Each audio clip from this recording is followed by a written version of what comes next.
Hi, welcome back. So we're in chapter 5, prediction by probability, the second part of lab discussion to discuss variable in a continuous form. They are all 80 cases, and we got no missing at all. So if you look at the age, the mean of the age was around 40, 39 years.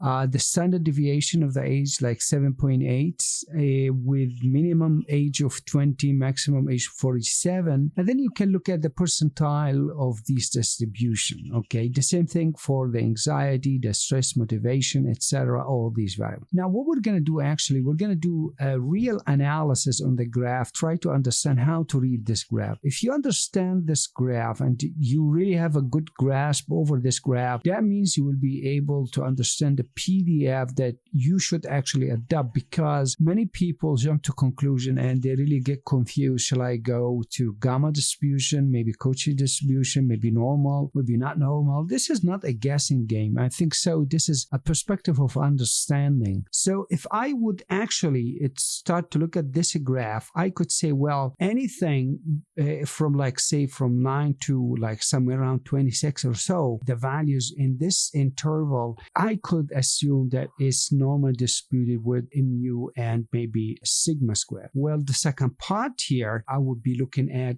gamma distribution with parameter of alpha and beta. And the last part of the graph could be again in a normal distribution. So the point what I'm trying to say here, we could actually partition the age group. If you would ask me, for example, what's the probability that the next participant will be in age of 32 or so, I would be looking at this part of the graph. Same thing in this graph. Well, up to this interval here, like 16 point something here, could be normal, but after that maybe we have to use the exponential function. All right, now to bring this to exercise of practice, I'm going actually in this cell to present two kind of distribution, like normal and gamma, on that age variable that we have seen in the beginning of the graph, this guy here. What I have actually, I got like values here from 35 somewhere around here all the way to 50, maybe you could make it 60, whatever, to be at normal distribution. This part of the graph, I create this line space, then I captured the mean of this line space and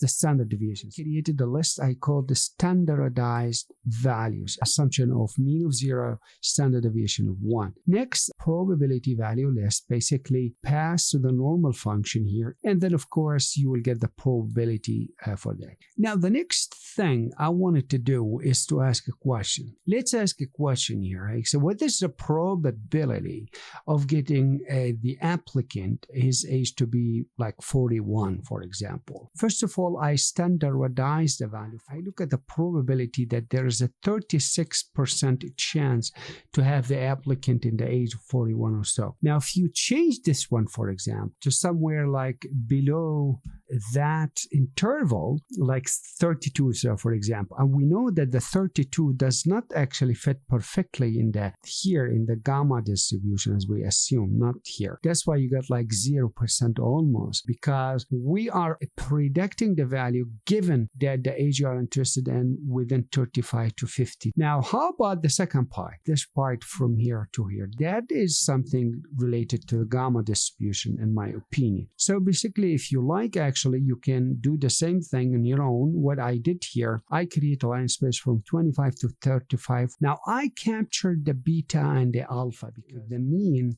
is equal alpha times beta, and the variance is equal alpha times beta squared. So we know these two pieces of information. Now I have the mean, now I have the variance. So I can basically capture the beta and now create the gamma function exactly the same. And then you plug in the actual 3 terms of gamma distribution, the PDF. Then you will get actually the probability value. Now here's an assumption of some values, 26, 28, and 30. You will get like 26, there is 5% chance, but 28 and 30 is higher percent. And we can see actually the less here in 20, less probable to occur. And when I go up in the curve like 28, 29, this part of the graph is going to occur most likely. Now, perhaps we can extend that a little bit more or further with taking like kind of a conditional probability and maybe multivariate or bivariate concept. Let's first of all look at two different variables, the age with the anxiety, the age with the expectation. Now, if we look first of all at the expectation scores, well, again, seems there is a part of it normally distributed up to this margin, but then there is a left-hand side tail dragging all the way from this score upwards. And if you look at the age, we have seen that the normality is not completely there, so unless that we partition. But what I am interested on is the discussion of both of them, the age and the expectation both. This graph, it's a kind of a contour graph. Point is that to understand that the density here, where the upper of the hill is in here, this is the down of the hill, and this is like you are climbing up the hill. Seems we have a few contours, some of them with small intensity, almost none, and the others with a large intensity. So what I could see from here, just by looking at the entire data set, that the people with a higher age group, like this guy between 35 and above, their expectation score, higher expectation, maybe these guys are professional workers. Don't forget the nature of the project. It's a lifelong training course. So seems these people to have a higher expectation. But maybe with the younger age, the guys with the younger age, well, their expectation, it's moderate. It's not too bad. Let me run now the anxiety. It's obvious that the larger the age, the lower the anxiety score. The lower the age, the higher the anxiety score. Obviously could be right, where we're going to bring all the idea of calculus, mathematics, and what you must know here into a practice. First of all, this graph, it's a bivariate because we got like x-axis here and we got the y-axis there. So the x-axis represent the age, this guy here, and this represent the score of anxiety. This contour represent that kind of relation giving both of them. This is every point here is a kind of a pair of point of x and y joint PDF. So we are talking about the f of xy. If I would like to get back to the f of x, we call it the marginal. Given that I know the joint between both of them, well, take the integrals from minus infinity to infinity of this f of xy, right, in terms of the dy, then I can get the marginal of the x. And the same thing, I could take the marginal of y by taking the integral from minus infinity to infinity. Given that joint distribution in terms of the x, so you get the marginal of y. Now, basically, what is this?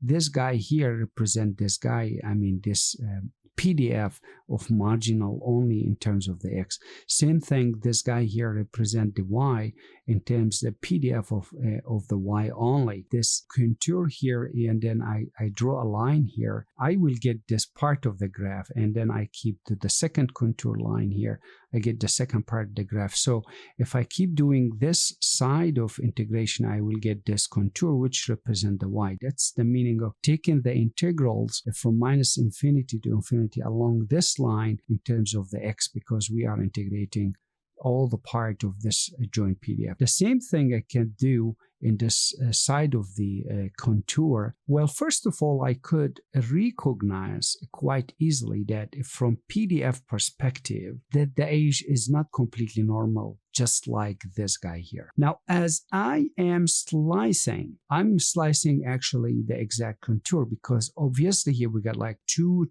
dense of these 80-point dispute. But what I am interested in right now, only this part to make my prediction for probability correct. So in other words, to say, well, I take all the ages from here to this maybe boundary of 30 or so, and then I'm gonna take all the scores of the anxiety since they seem to be normally distributed. Let's look at the graph first. You see this part of the graph, it represents this only part of the graph. So we have excluded everything behind here. We are just only analyzing this part of the graph. And this is what we want to make sure we are in the correct path. Well, we get better close to normality here. Still is not completely normal, but you could see our contour got dense at this point. There are two more contours. You could see there's 40% reported by person, but again, I'm not going to rely on that because it assumes a linearity. There is no linearity here. Maybe I could take the spearmint or maybe the candle. So either 20%, 17%, but in negative way. But still, I have a problem here, in my opinion, that these 2 points are bothering me. They can be clustered, actually. I mean, later when we speak about cluster ideas, that you will see cluster here, it makes sense because it seems we have 3 different clusters of people. But for now, I think these 2 points, eliminating them will be more accurate, just to focus on this contour and see what that would look like. Observe now, we achieved almost normality about the age. Anyway, the anxiety was normal from the very beginning. What does that tell me? That the PDF here, marginal perspective in terms of the X alone, it follow a normal distribution. Well, this is a good news because I know the distribution function for that. Mu and sigma squared doesn't matter. Since I know my PDF in both of them, I need to find now the PDF X and Y for the joint distribution between both of them. Well, luckily we could actually rely on a bivariate normal distribution function, which is again by Gaussian. This is the PDF of X and Y, given both of them are assuming normally distributed. Now again, these are 2 terms, nothing special. I mean, had happened. We know the PDF of a normal distribution given a univariate, only one function. Actually, it is just expansion to that. But there are 3 parameters now in the game. Previously was only relying on the 0 and the 1 if it's a standard, or mu and sigma square if it is generalized. Here is the same, but we need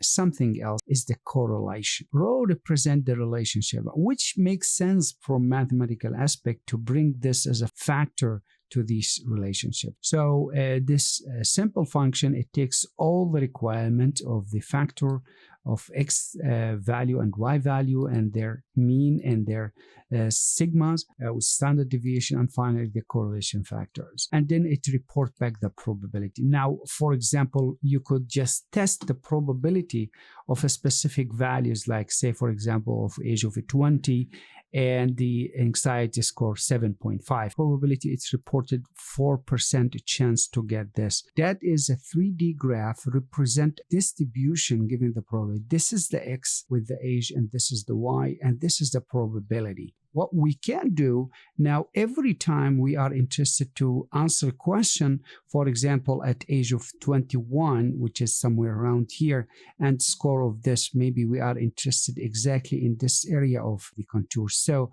we have to look down the graph here on this region here, subset of the entire. This is where we need the integrals to integrate this particular function. So we have officially come to the end of this unit, and now actually it is the time maybe to move forward to the last unit of this book, and that is to discuss prediction by what's called the RCC. We're gonna exactly do that. I will see you then.